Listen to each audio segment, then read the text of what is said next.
ketemu lagi di channel Desa Nanda. Kali ini kita akan membahas materi kelas 12, yaitu soal-soal listrik arus searah. Bagi yang belum subscribe channel Desa Nanda, silakan di-subscribe dulu dan aktifkan tombol lonceng agar mengetahui postingan-postingan Desa Nanda berikutnya. Oke, soal berikutnya, disediakan suatu rangkaian lagi, kemudian ditanyakan kuat arus yang melalui rangkaian di atas adalah berapa ampere. Oke, untuk diketahui R1, R2, R3 dan seterusnya, kamu tulis sendiri ya, biar cepat. Sekarang apa yang harus kita lakukan? Ini sudah ke soal hukum Kirchhoff ya. Apa yang harus kita lakukan? Yang pertama, kita menentukan titik dulu untuk mempermudah kita melakukan gerakan. Oke, Ibu sebut ini titik dari sini ya. Ini titik A, kemudian B, ke C, kemudian D. Oke, langkah yang kedua adalah kita menentukan arah loop. Mau kemana kita? Apakah searah jarum jam atau berlawanan arah jarum jam? Nah, di sini Ibu memilih arah loopnya itu searah jarum jam saja. Jadi arah loopnya ke sini, searah jarum jam. Kemudian yang ketiga adalah kita menentukan kemana arah I. Nah, mencari arah I, kita melihat dulu nilai E yang tertinggi. Ya, nilai E yang tertinggi, ini 9, ini 6, ini 4. Berarti nilai E tertinggi adalah 9. Kita lihat yang 9. Tanda positifnya di sini. Ingat, arus itu mengalir dari yang potensialnya tinggi atau yang positif menuju yang ke negatif atau potensialnya rendah. Karena positifnya di sini berarti dia mengalirnya ke atas. Di sini akan ada I. Kemudian mengalir lagi, di sini akan ada I. Kemudian ke sini lagi, berarti ini arah I-nya turun. Kemudian ke sini lagi, arah I-nya adalah ke sini. Nah, setelah itu, setelah kita sudah menentukan arah I, baru kita ke rumus hukum 2 Kirchhoff, bahwa sigma E atau sigma GGL ditambah sigma I dikali R sama dengan 0. Kita mulai dari, karena arah loopnya itu searah jarum jam, berarti loopnya itu mulai dari A ke B, ke C, ke D, kemudian ke A. Sehingga yang pertama, dari A ke B. Dari A ke B kita akan bertemu dengan R1. Arah loop kita searah jarum jam ke kanan di sini, sedangkan di sini juga arah I-nya ke kanan. Sehingga di sini I-nya positif. Kita tulis I dikali R1 sampai di B. Kemudian dari B ke C, kita lihat ketemu dengan R2. Arah kita adalah searah jarum jam, berarti di sini turun. I-nya juga di sini kebetulan turun, sehingga juga positif. Sehingga di sini adalah ditambah I dikali R2. Turun lagi kita ketemu dengan S1. S1 kita ketemu dengan kutub negatif dulu. Sehingga di sini akan menjadi min E1. Sampai di C, kita ke D sekarang. Kita ketemu dengan R3. Kita searah jarum jam arah loopnya. Searah jarum jam berarti di sini kita ke kanan, I-nya juga ke kanan. Di sini berarti tanda I-nya positif. Berarti ditambah I dikali R3. Kemudian kita ketemu di sini dengan E2. Kita ketemu dengan kutub positifnya dulu. Sehingga di sini E-nya menjadi plus E2. Setelah itu dari D ke A. Dari D ke A kita ketemu dengan E3. Ketemu dengan kutub negatifnya. Berarti di sini min E3. Naik lagi. Ketemu dengan R4. Arah loop kita naik, arah I-nya naik, berarti I-nya positif. Berarti ditambah I dikali R4. Berarti ini sudah sama dengan 0. Untuk memudahkan melihat, boleh kita gabung antara E dengan E, I kali R dengan I kali R ya. Cari E yang positif dulu. Di sana ada E2. Dikurangi, di sini ada E1. Dikurangi E3, kemudian ditambah I kali R1, ditambah I dikali R2, ditambah I kali R3, ditambah I dikali R4, sama dengan 0. Karena sama-sama ada I dan nilainya sama, kita bisa taruh di luar, sehingga bisa ditulis E2 min E1 min E3 ditambah I dikali R1 ditambah R2 ditambah R3 ditambah R4 sama dengan 0. Kita masukkan ke angka sekarang.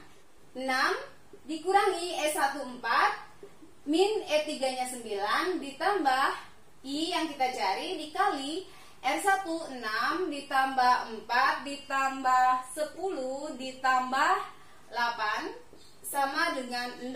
Nah, min 4 min 9 itu adalah min 7 ditambah I dikali ini adalah 28 sama dengan 0. Atau 28I sama dengan min 7 dibawa ke kanan menjadi plus 7. I sama dengan 7 per 28. I sama dengan 0,25 ampere. Soal berikutnya, ini masih berupa soal hukum Kirchhoff, tapi dua loop ya. Diketahui rangkaian seperti ini dengan nilai R1, R2, R3-nya sama, yaitu 5 ohm, kemudian E1 20, E2 15, E3 10. Ditanya nomor A, kuat arus yang mengalir pada R1, R2, R3. Nomor B, tegangan pada R1, R2, dan R3. Sama dengan yang satu loop tadi, kita menentukan titik dulu untuk mempermudah kita melakukan gerakan.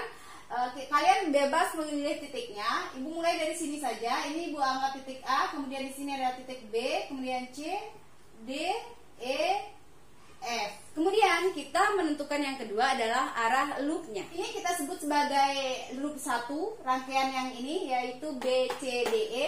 Kemudian rangkaian A, B, E, F itu kita sebut dengan loop 2. Ibu mau rangkaiannya, loopnya itu arahnya searah jarum jam saja. Jadi ini arah loop 1. Yang loop 2 juga ibu arahkan searah jarum jam saja. Ini loop 2. Apakah arah loop 1 dan loop 2 harus sama? Tidak, bebas, tergantung kalian. Sekarang kita lihat dulu kemana arah arus yang mengalir. Yang ketiga ya, kita menentukan arah arus yang mengalir. Kita lihat nilai E yang terbesar itu adalah E1. E1 ini. Berarti kita tentukan mulai E1 itu positifnya di sini. Ingat, arah arus itu mengalir dari muatan positif ke muatan negatif. Berarti positifnya ke atas, berarti arah arusnya dari positif ke negatif. Dia akan mengalir ke sini. Berarti di sini, nah, yang perlu kalian ingat untuk hukum Kirchhoff yang dua loop, arus antara B, C, D, E berbeda nanti lambangnya dengan arus dari B ke E, berbeda lagi dengan dari B, A, F, E. Karena di sini R-nya R1, berarti yang di sini yang dari B, C, D, E ini ibu anggap dia adalah I-nya I1. Kemudian dari B ke E, karena di sini R2, kita sebut dia I-nya dengan I2 saja. Kemudian dari A, B, E, F, karena di sini ada R3, kita sebut nanti dengan I3, biar nggak kebalik-balik. Karena dari positif ke negatif, positifnya di sini berarti ke negatif, berarti dia ke atas. Naik berarti di sini akan ada I1. Naik lagi berarti ke sini, di sini akan ada I1. Dari sini dia akan ke sini, berarti di sini sudah menjadi I3 karena ini R-nya 3, ibu sebut dengan I3. Kemudian masuk juga ke B ke E, ke rangkaian BE. Ini kita sebut tadi dengan I2. Setelah itu, setelah ke I3 ke sini lagi berarti dia turun. Kemudian di sini juga ada I3. Kemudian ke sini ini sudah menjadi I1. Kemudian I2 yang turun berarti di sini akan ada turun lagi. Ini adalah I2, kemudian masuk ke I1. Bisa dipahami ya? Jadi menentukan I-nya. Kalau sudah, sekarang kita menentukan titik percabangannya. Di sini kita lihat yang merupakan titik percabangan adalah titik B dan titik E. Kita boleh memilih salah satu. Mau memilih yang titik B saja. Dari titik B kita melihat di titik B ini ada 3 arus, bahwa I1, I2, dan I3. I1 masuk, kemudian I3-nya keluar, I2 juga keluar. Ingat hukum 1 Kirchhoff bahwa sigma I masuk sama dengan sigma I keluar. I yang masuk ke cabang ini, jadi I yang masuk ke cabangnya, ini cabangnya, I masuk. Berarti itu adalah I1 sama dengan yang keluar dari cabang ini, keluar ke I3, keluar ke I2. Berarti di sini adalah I2 ditambah I3. Ini kita sebut dulu dengan persamaan 1. I1, I2, I3 belum ada yang diketahui. Berarti kita sekarang ke loop. Kita mulai dari loop 1. Loop 1 ibu arahkan searah jarum jam. Berarti arahnya nanti adalah dari B, C, D, E kembali ke B.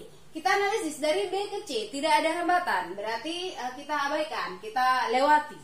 Setelah itu dari C ke D, kita ketemu dengan R1. Ibu arah loopnya searah jarum jam. Berarti di sini dari C ke D nanti arah loopnya turun. Sedangkan I-nya di sini ternyata naik. Berarti di sini adalah min I dikali R1, I1 ya. Turun lagi, kita ketemu dengan E1. E1 kita ketemu dengan positifnya, berarti di sini plus E1. Setelah itu dari D ke E. D ke E tidak ada rangkaian, tidak ada hambatan, berarti kita lewati. Kemudian dari E ke B, kita akan naik ketemu dengan E2. Kita ketemu dengan negatifnya, berarti di sini min E2. Naik lagi kita ketemu dengan R2. Arah loop kita naik sedangkan arah I-nya turun, berarti di sini min ya.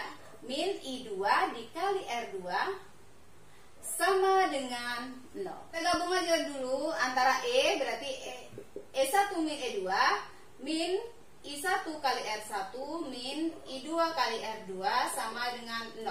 Masukkan ke angka, E1 nya tadi adalah 20 min 15 min I1 nya itu kita cari, R1 nya itu adalah 5 min I2 nya kita cari, R2 nya juga 5 sama dengan 0. Berarti ini adalah 5 dikurangi 5 I1 dikurangi 5 I2 sama dengan 0. Karena sama-sama semuanya 5, kita mudahkan saja dibagi 5 semua, sehingga akan menjadi 1 min I1 min I2 sama dengan 0. Atau kita bawa ke kanan I1 dan I2 nya biar jadi positif. Berarti 1 sama dengan I1 ditambah I2.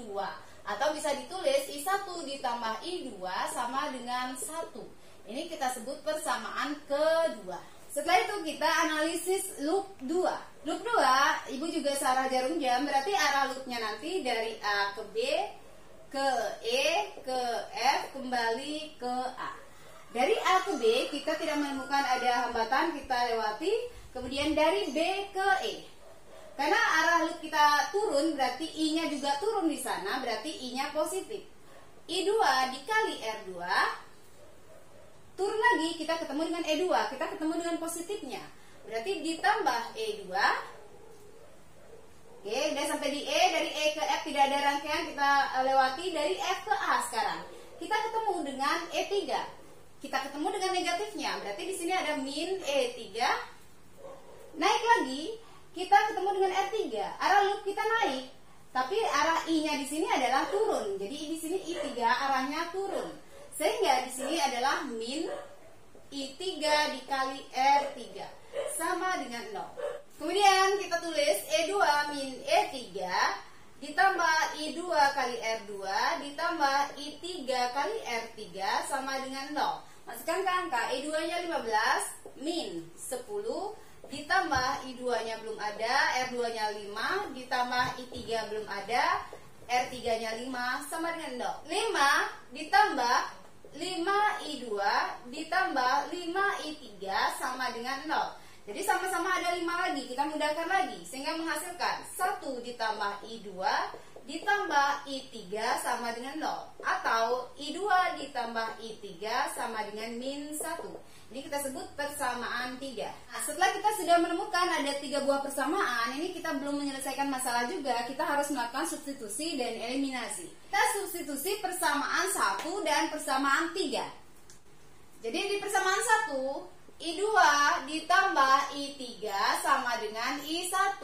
Persamaan 3, I2 ditambah I3 sama dengan min 1. Berarti dari sini kita bisa melihat bahwa nilai I1 sama dengan min 1 ampere. Bisa mainkan logika kalian. Kalau I2 ditambah I3 sama dengan I1, sedangkan di sini ada I2 ditambah I3 sama dengan min 1, berarti I1 ya sama dengan min 1. Setelah kita sudah mendapatkan I1, maka I2 dan I3 bisa kita cari. Kita cari I2 dulu dari persamaan 2. Karena papanya terbatas, jadi Ibu langsung ganti di sini. I1 kita ganti dengan min 1. Berarti ke persamaan 2. Min 1 ditambah I2 sama dengan 1. Berarti I2 sama dengan 1, ini dibawa ke kanan, ditambah 1. Menghasilkan I2 sama dengan 2 ampere. Oke, setelah ketemu dengan I2, I3 sekarang sudah bisa kita cari. Kita lihat di persamaan 3. Terbatas, ini terpaksa soalnya Ibu hapus ya. Setelah itu kita mencari I3 ke persamaan 3. I2 ditambah I3 sama dengan min 1. I2-nya kita dapat tadi 2, ditambah I3 sama dengan min 1. Berarti I3 sama dengan min 1, min 2. I3 sama dengan min 3 ampere. Berarti nilai I1 adalah min 1 ampere, I2 adalah 2 ampere, I3 adalah min 3 ampere. Tanda minus pada I1 dan I3 itu menandakan arahnya saja yang kebalik ya. Kalau I1 kita dapat min 1, tadi I1-nya bergerak dari B ke C, berarti sebenarnya dia bergerak dari C ke B gitu ya. Jadi arahnya yang kebalik. Nomor B yang ditanya itu adalah nilai V1, V2 dan V3. V1 berarti adalah I1 dikali R1, berarti V2 I2 kali R2, V3 I3 dikali R3. Sama dengan I1 kita mendapatkan min 1, kita masukkan positifnya 1. Ingat tanda min itu tadi cuma menandakan bahwa tanda arus kita tadi kebalik. 1 dikali R1-nya adalah 5, berarti ini adalah 5 volt. I2 kita mendapatkan nilai 2 ampere dikali 5 sama dengan 10 volt. Kemudian I3 min 3 kita masukkan positif 3 dikali 5 sama dengan 15 volt. Disediakan suatu rangkaian seperti ini, kemudian hitunglah kuat arus yang mengalir pada rangkaian. Melihat rangkaiannya, kita sudah menginjak kepada soal-soal jembatan Wheatstone. Nah, kalau sudah ketemu dengan jembatan Wheatstone, di sini kita melihat ada 5 buah rangkaian. Berarti kita harus mengecek dulu apakah ini memenuhi syarat jembatan Wheatstone atau tidak. Dengan cara mengalihkan hambatan yang berseberangan. R1 dikali R5, jadi yang berseberangan di sini adalah R1 dengan R5, kemudian R2 dengan R4. Apakah R1 dikali R5 itu sama dengan R2 dikali R4? Satunya 6, R5-nya 5. Sama dengan R2-nya 10, R3-nya 3. Ini adalah 30 sama dengan 30. Ternyata sama. Berarti berlaku jembatan Wheatstone. Kalau sudah berlaku jembatan Wheatstone, berarti hambatan di R3 ini kita anggap diabaikan. Rangkaiannya akan menjadi seperti ini dengan cara menghilangkan R3-nya, sehingga kita akan melihat antara R1 dengan R2 ini tersusun secara seri, kita sebut nanti dengan RS1, R4 dengan R5 ini juga tersusun seri, kita sebut dengan RS2. Berapakah nilai RS1? Berarti RS1 itu adalah R1 ditambah R2. R1-nya itu adalah 6 ditambah R2-nya 10, berarti ini adalah 16 ohm. RS2 sama dengan R4 ditambah R5. R4-nya 3, R5-nya 5, berarti ini adalah 8 ohm. Setelah menjadi RS1 dan RS2, maka gambar ini akan menjadi seperti ini. Ini adalah RS1, kemudian di sini adalah RS2, di sini adalah tegangannya 10 volt.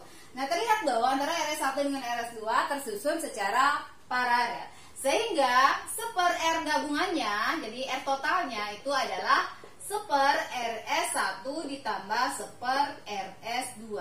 Berarti seper R gabungan sama dengan seper 16 ditambah seper 8. Samakan penyebut. Seper R gabungan sama dengan seper 16 ditambah 2/16. Seper R gabungan sama dengan 3/16. Sehingga nilai R gabungan itu adalah 16 dibagi 3, 5,33 ohm. Yang ditanya adalah I, berarti I itu adalah V per R. R-nya jelas adalah R gabungan. V-nya adalah 10, R gabungannya adalah 5,33, sehingga nilai I sama dengan 1,88 ampere. Berikutnya disediakan sebuah rangkaian, kemudian ditanya, hitunglah kuat arus A dan B jika dihubungkan dengan tegangan 55 volt. Oke, untuk mencari kuat arus, jelas kita harus mengetahui R gabungan seperti tadi. Sehingga kita harus mengecek dulu berapakah nilai R gabungannya. Kita lihat dari gambar. Dari gambar ini sudah menyerupai jembatan Wheatstone. Berarti kita harus mengecek apakah dia memenuhi prinsip jembatan Wheatstone atau tidak. Kalau kalian masih bingung melihat gambar seperti ini, gambar ini bisa kamu ubah kok gambarnya seperti yang tadi atau seperti berbentuk seperti belah ketupat. Jadi kalau digambarkan rangkaian ini bisa digambarkan seperti ini. Jadi R1 dan R2 terpisah oleh A, kemudian R4 dan R5 terpisahkan oleh B, kemudian di tengah-tengahnya ada R3. Atau kalau kamu mau buat rangkaiannya berupa rangkaian belah ketupat, maka gambarnya akan menjadi seperti ini. Untuk mengecek apakah ini berlaku prinsip jembatan Madison, maka kita kalikan seperti tadi antara hambatan yang berseberangan. Berarti yang berseberangan di sini adalah R1 dengan R5. Jadi R1 dengan R5, R1 dikali R5 apakah sama dengan R4 dikali R2? Di sini kita lihat. R4 dikali R2. R1 50 kali R5 19 sama dengan R4-nya 15, R2-nya 30. 950 sama dengan ini 450. Ternyata nilai antara R1 dikali R5 itu tidak sama dengan nilai R4 dikali R2. Sehingga kalau sudah tidak sesuai, maka tidak berlaku jembatan Wheatstone di sini. Apa yang harus dilakukan? Yang harus kita lakukan adalah kita menggunakan transformasi delta menjadi bintang. Nah, Ibu pakai gambar yang kedua saja. Kita membuat transformasinya sekarang. Kita akan membuat bintangnya di dalam. Nah, ini kita membuat rangkaian di dalam. Nah, ini Ibu sebut dengan RA, yang di sini Ibu sebut dengan RB, yang di sini Ibu sebut dengan RC. Bebas saja, terserah kalian RA yang mana. Kemudian setelah itu kalian mencari rumus RA, RB, dan RC seperti yang lalu kita pelajari. RA sama dengan hambatan yang mengapit. Jadi perkalian antara hambatan yang mengapit berarti RA diapit oleh R1 dengan R2, berarti R1 dikali R2 per penjumlahan semua hambatan yang berada pada delta.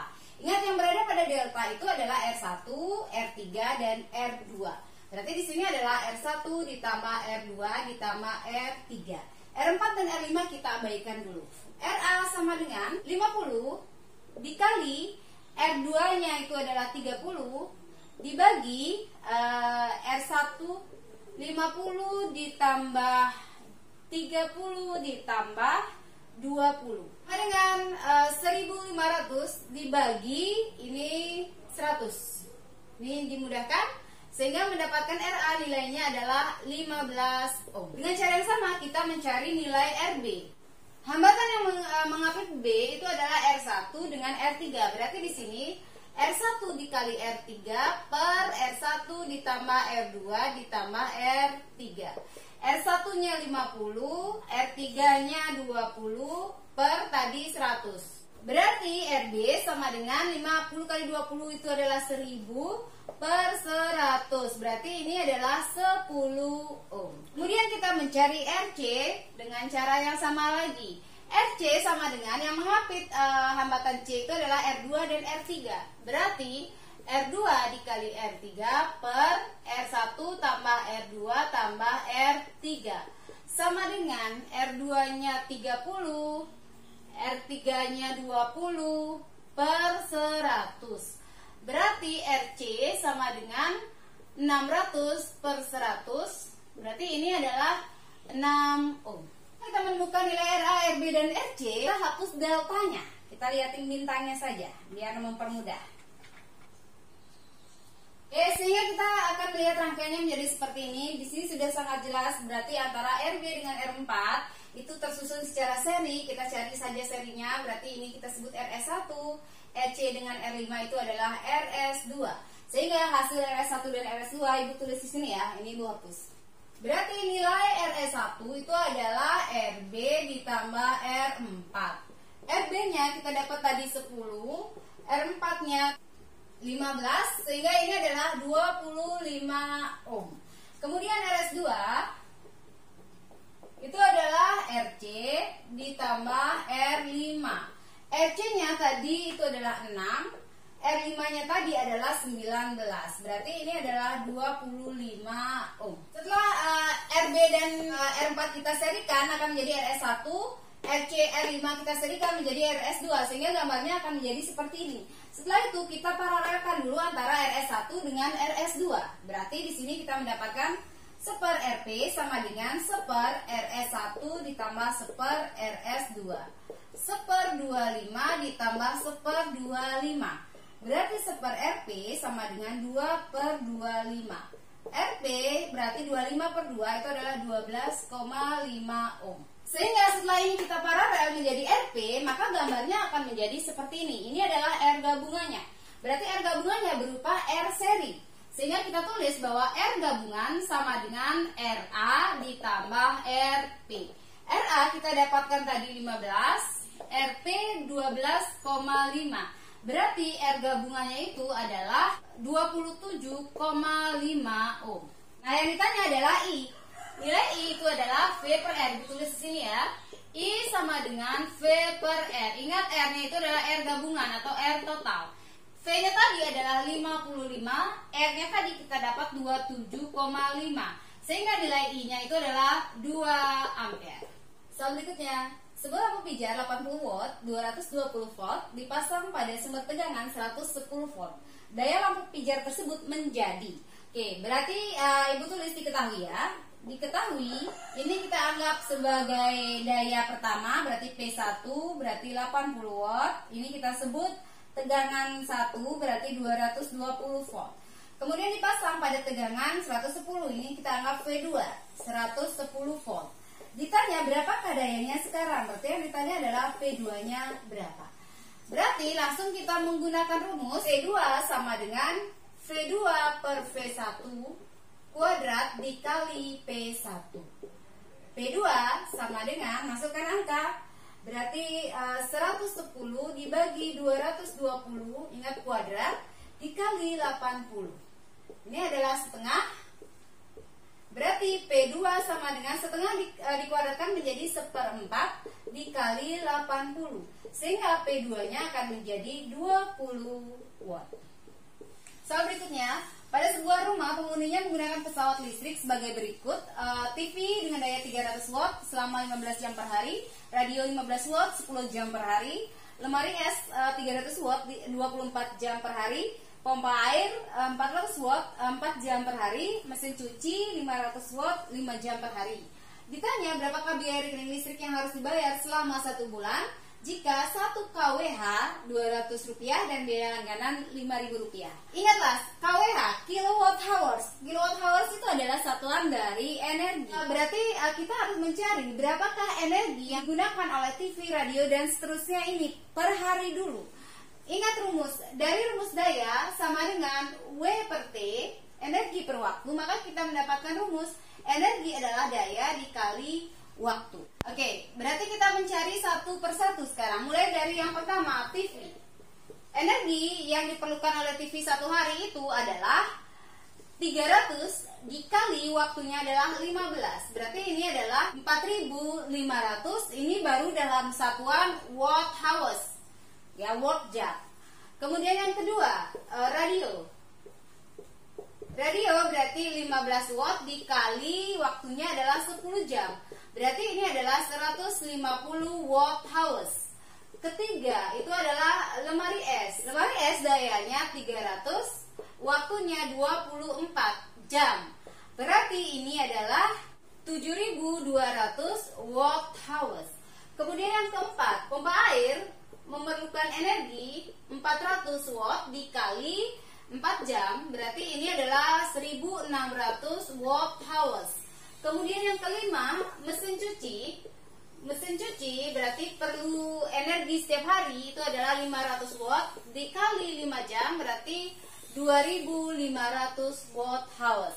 Berarti energi satu harinya itu adalah 15.950 watt hours. Dalam satuan watt hours, kita akan jadikan dia kilowatt hours. Berarti kita jadikan kilo.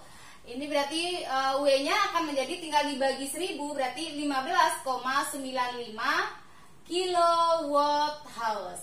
Jadi daya yang diperlukan satu hari itu adalah 15,95 kilowatt hours. Berapa yang harus dibayarkan satu hari? Berarti tinggal kita kalikan dengan Rp200. Berarti biaya yang diperlukan dalam satu hari itu adalah 15,95 dikali Rp200. Berarti ini sama dengan Rp3.190. Itu dalam satu hari. Sekarang yang ditanya dalam satu bulan yang dianggap itu adalah 30 hari. Berarti tinggal dikalikan 30 ditambah dengan biaya langganan. Sehingga biaya satu bulannya itu adalah 3.190 190 itu dikali 30 hari ditambah dengan biaya beban, biaya langganan 5.000. Ini dikalikan menjadi 95.700 ditambah 5.000. Berarti biaya 1 bulannya itu adalah 100.700 rupiah. Demikianlah materi kita hari ini. Semoga bermanfaat, dan kalau dirasa bermanfaat silakan di like dan di share, dan jangan lupa bagi yang belum subscribe channel Tiesananda silakan di subscribe dulu dan aktifkan tombol lonceng agar mengetahui postingan-postingan Tiesananda berikutnya. Dadah.